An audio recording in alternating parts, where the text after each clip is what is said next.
Alright, welcome back to Boruto Anime Review episode 285.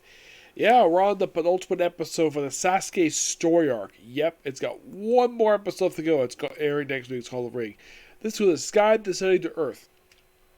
This one, now, they actually did adapt. There's the last few pages of chapter 6 they adapt from last episode.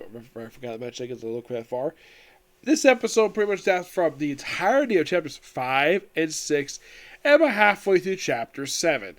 And yeah, it looks like the next episode, which will air next week, will be the finale officially for this arc.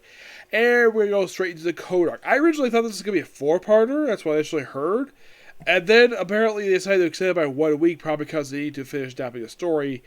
And probably also so it wouldn't feel so rushed.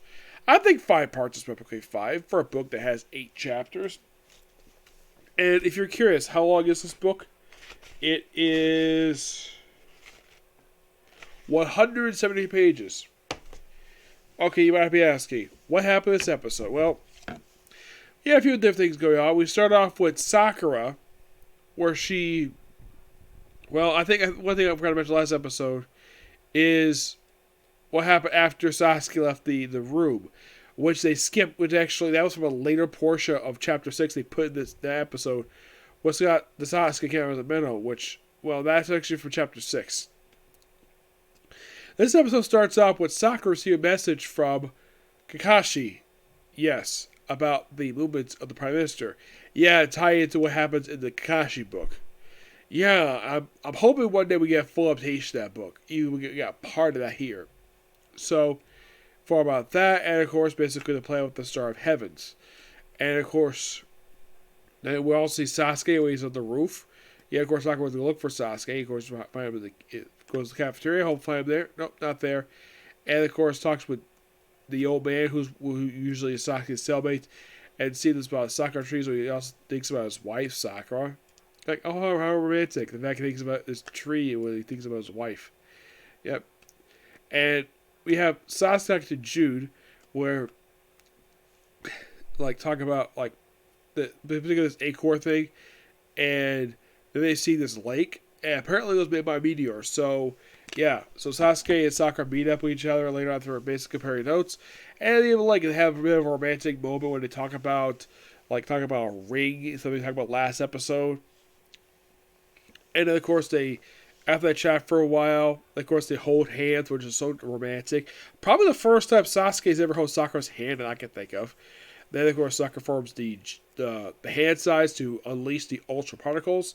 And they get it, of course, under a seal, which puts her in a pack.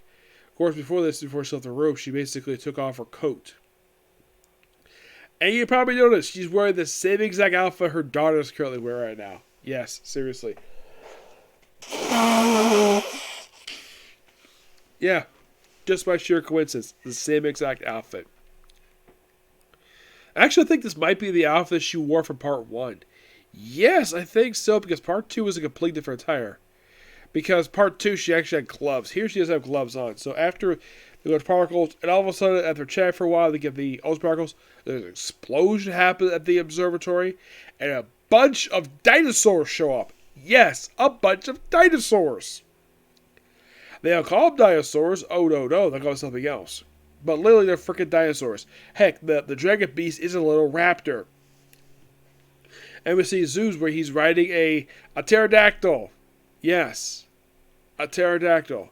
And of course, when Sasuke tries to examine, of course, it's all about, well, with him, it's like, oh, the guy looks like his chakra like a shinobi does.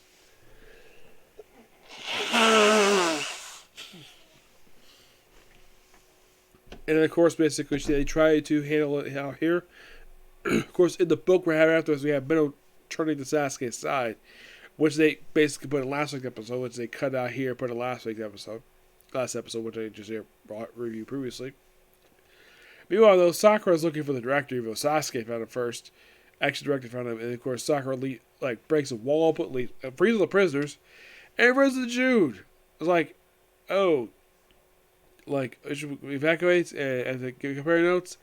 By the way, I forgot to mention the old man does know that Sasuke and Sakura are in fact husband and wife. He already knows.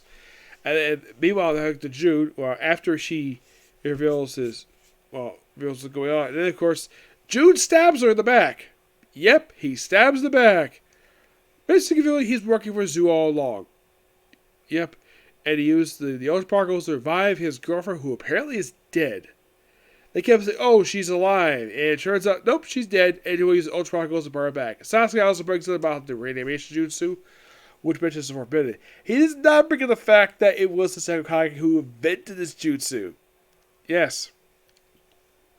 And of course, the episode ends with Sakura trapped under his rebel. Yep. But damn good episode. Love it. And I can't wait for next episode, which air next week. Yep. I'm going to just say, just damn good episode. Just a really exciting here. Okay, so that's the episode review. Next episode, Bleach. Okay, next video. Bye.